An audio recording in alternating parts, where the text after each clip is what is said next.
मी गजानन कोळबाकांदे भारतीय सेनेत असून माझ्यावर दिनांक 4 मार्च रोजी कट रचून प्राणघातक हल्ला करण्यात आला. मी, माझी पत्नी आणि माझे वडील कमांड हॉस्पिटल पुणे येथे सिरियस कंडिशनमध्ये असताना आर्मी अधिकाऱ्यांचे पोलीस निरीक्षक केशव वाघ यांना फोन आले. त्यांनी फोनवर विचारणा केली की आमच्या जवानाला एवढा मार लागलेला आहे, तर तुम्ही आत्तापर्यंत आरोपींना अटक केलं की नाही केलं, तिथे पंचनामा केला की नाही केला, तुम्ही त्वरित तिथे पंचनामा करून तिथले पुरावे जप्त करावे आणि त्या वस्तू ताब्यात घ्याव्या. परंतु हा फोन कटल्यानंतर पोलीस निरीक्षक केशव वाघ आणि त्याची टीम, त्यामध्ये मग आरोपी दलाल जालिंदर नागरे, हे सर्वच ऑलरेडी एक दुसऱ्यांच्या संपर्कात होते. यांनी नियोजनबद्ध कार्यक्रम रचून त्या दिवशी रात्री 10:41 पोलीस हेड कॉन्स्टेबल भानुसे याच्या ड्युटीमध्ये आमच्या विरुद्धच खोटे गुन्हे दाखल केले. खोटे गुन्हे दाखल करण्या अगोदर दिनांक 5 मार्चचं संतोष कायंदे याचं स्टेटमेंट भानुसेनेच घेतलेलं होतं. तसंच पोलीस निरीक्षक केशव वाघ याच्यासोबत बोलणंही झालं होतं. SP अरविंद चावरिया यासोबत पण बोलणं झालेलं होतं. त्याचे माझ्याकडे पुरावे आहेत. असे असतानाही विनयभंगाचे गुन्हे दाखल होणं म्हणजे यांचा पूर्वनियोजित प्लॅन. दुसरी गोष्ट, हे ज्यावेळेस मला माहिती झालं त्यावेळेस मी दलाल जालिंदर नागरेच्यासोबत संपर्क केला आणि त्याने मला सांगितलं की तुझ्याकडे तुझं स्टेटमेंट घेण्यासाठी 2 पोलीस येत आहेत. मला कल्पना असल्यामुळे मी पहिले प्लॅन केला की याच्यामध्ये किती सत्यता आहे हे बघावं.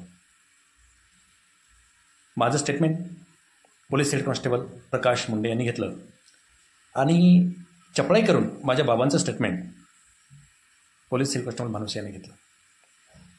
त्यामध्ये वेळेची तफावत आणि जी भाषा होती ती त्यांनी स्वतःच्या भाषाशैलीमध्ये, म्हणजे जसं त्यांचा प्लॅन होता तसं टाकलं. ज्यावेळेस मी पाहिलं त्यावेळेस मी त्याला बदलण्याचा प्रयत्न करू लागलो की बाबा ऐक, तो ऐकायला तयार नव्हता. म्हणून मी त्याला जालिंदर नागरेसोबत बोललो असल्याची कबुली दिली, त्याची डिटेल्स दाखवली. त्यावेळेस पोलीस हेड कॉन्स्टेबल भानुसे यांनी हातातील स्टेटमेंट फाडलं. त्याचा पुरावा पोलीस स्टेशनकडे नाही, पण माझ्याकडे आहे. आणि त्याला असं वाटलं की दोन्ही पार्ट्या आपल्या काबूमध्ये आल्यात, म्हणून त्याने दोन्ही गुन्ह्याचा तपास स्वतःच्या हातात घेतला. त्याचाही रेकॉर्ड माझ्याकडे आहे. त्यानंतर हा पोलीस स्टेशनमध्ये परत गेला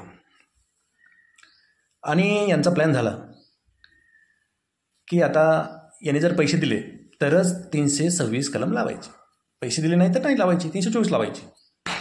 मग मला फोन केला जालिंदर नागरे याने, म्हणे यार फक्त 324 होत आहे, 326 पण नाही होत, 307 पण नाही होत.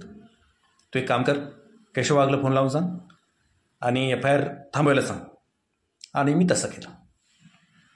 मला ज्यावेळेस FIR रद्द करण्यासाठी केशव वाघने विचारलं की तुला कसं माहिती झालं, त्यावेळेस मी क्लिअरली भानुसेचं नाव सांगितलं.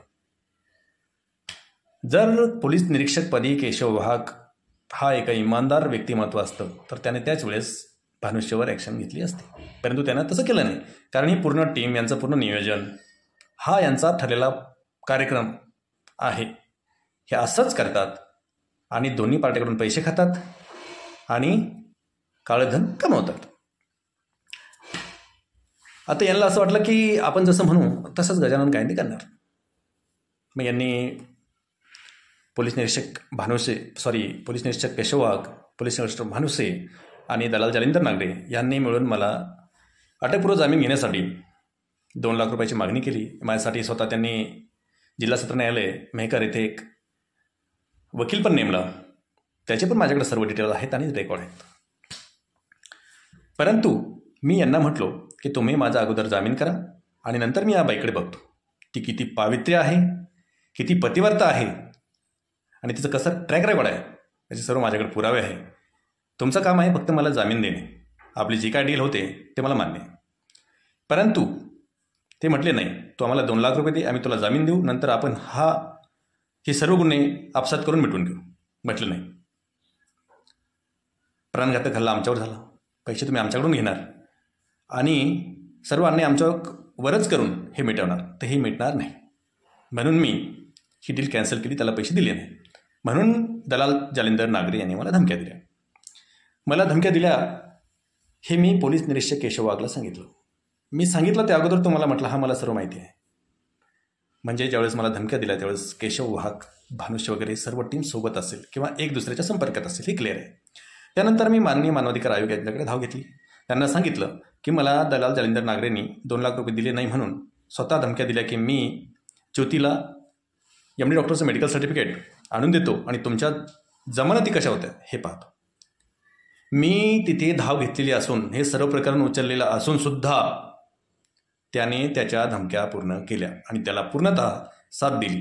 Police head constable Bhanuse, police निरीक्षक Keshav Wagh, SP Arvind Chawariya, additional SP Bajrang Mansod, त्यावेळेस DYSP मालवीय, ही सर्व टीम त्यांचे एक दुसऱ्याच्या संपर्कात असून हे सर्व चोर आहेत. राहिला विषय महिला सौभाग्यवती ज्योती संतोष कायंदे हिचा. तर या बाईने जिच्यावर आत्तापर्यंत माझे वडील, माझी पत्नी आणि मी बऱ्याच वेळेस गुन्हे दाखल केलेले आहे. तिच्यावर ऑलरेडी पहिले 326 पण लागलेली होती. परंतु याच लाचखोर माणसांमुळे मी पहिला गुन्हा आणि पहिली तक्रार आपसात मिटवून घेतली. जाऊ द्या म्हटलं. या बाईच्या चारित्र्याचा महिमा मी किती सांगू. दिनांक 18 फेब्रुवारी 2019 या बाईच्या नवऱ्याने म्हणजे माझ्या सख्या भावाने एका माणसावर आरोप करून की माझ्या बायकोच्या चिठ्ठ्या वगैरे टाकतो आणि म्हणून त्याच्या शेतात औषध वगैरे प्राशन केलं. त्याने तिथे घेतलं की नाही घेतलं ते देव जाणे. पण यांना त्याला उचलून दवाखान्यात नेऊसुद्धा समोरचे पार्टी देत नव्हते, कारण यांचे कामच असे. आणि ती बाई किती चारित्र्यवान आहे ही ते स्वतःच सांगेल. जर मी त्या दिवशी सुट्टीवर गेलो नसतो आनंद-फानंदमध्ये तर तिला कळलं असतं ती किती पावित्र्य आहे, किती चरित्र्यवान आहे आणि तिच्या चारित्र्याचा ठिय्या स्वतः जालिंदर नागरेच उडवत होता. आणि ही माझ्या जीवनातली सर्वात मोठी चूक आहे की मी त्या दिवशी सुट्टीवर गेलो आणि त्या प्रकरणात पडलो. मी आज त्याची शिक्षा भोगत आहे. परंतु हरकत नाही, ते कोर्टात होईलच. या सर्व गोष्टी कोर्टात होईल. परंतु सर्वात महत्त्वाचा विषय हा आहे की पोलीस स्टेशन, शिंदखेडराजा, दलाल जालिंदर नागरे, डॉक्टर सुभाष दराडे. हा डॉक्टर सुभाष दराडे तर हरामखोर एवढ्या खालच्या पातळीचा माणूस आहे की हा ज्यावेळेस ग्रामीण रुग्णालय शिंदखेडराजाचा पदभार सांभाळत होता त्यावेळेस तिथल्या महिला कर्मचाऱ्यांच्या ड्युट्या तो स्वतःच्या क्लिनिकमध्ये लावायचा. इतकेच नाही तर त्यांच्याकडे शरीरसुखाची अपेक्षा करायचा, त्यांना प्रेशराईज करायचा आणि जी बाई देणार नाही त्याला धारेवर धरायचा. तिथल्या बऱ्याच सज्जन आया बहिणींनी या हरामखोराविरोधात तक्रारी केल्या, परंतु पोलीस स्टेशन शिंदखेडराजा हे तक्रार घेत नव्हतं, कारण चोराचेच भाऊ. त्यामुळे त्या महिलांनी खूप प्रयत्नानंतर याच्यावरती विनयभंगाचे गुन्हे दाखल केले. हा हरामी माणूस एवढा नालायक आहे की याने मागच्या 10 ते 12 वर्षात याचे शेकडो अवैध काम आहेत. आज त्याच्या क्लिनिकमध्ये अल्पवयीन मुलींचा देहव्यापार होतो. त्याने शिंदखेडराजा मेहकर रोडवर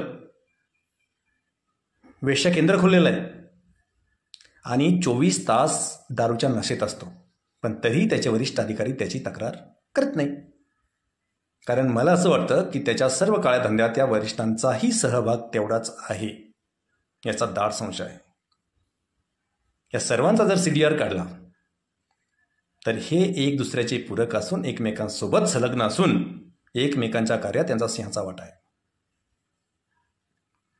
मी आत्तापर्यंत पोलीस स्टेशन शिंदखेडराजा, ग्रामीण रुग्णालय शिंदखेडराजाचा नालायक डॉक्टर सुभाष दराडे आणि दलाल जालिंदर नागरे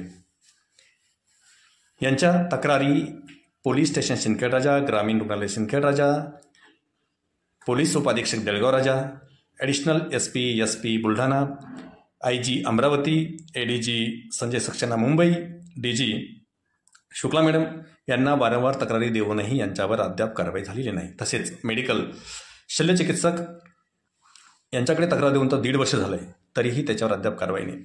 आता मी मागच्या 6 महिन्यापासून लगातार यांना प्रेशराईज करतो, वारंवार पाठपुरावा करतो, तरीही doctor Bhagwat Bhusari, doctor Kamlesh Bhandari, police मुख्यालय मुंबई, आरोग्य विभाग संचालनालय मुंबई यांनी अद्याप त्यांच्यावर कारवाई केलेली नाही.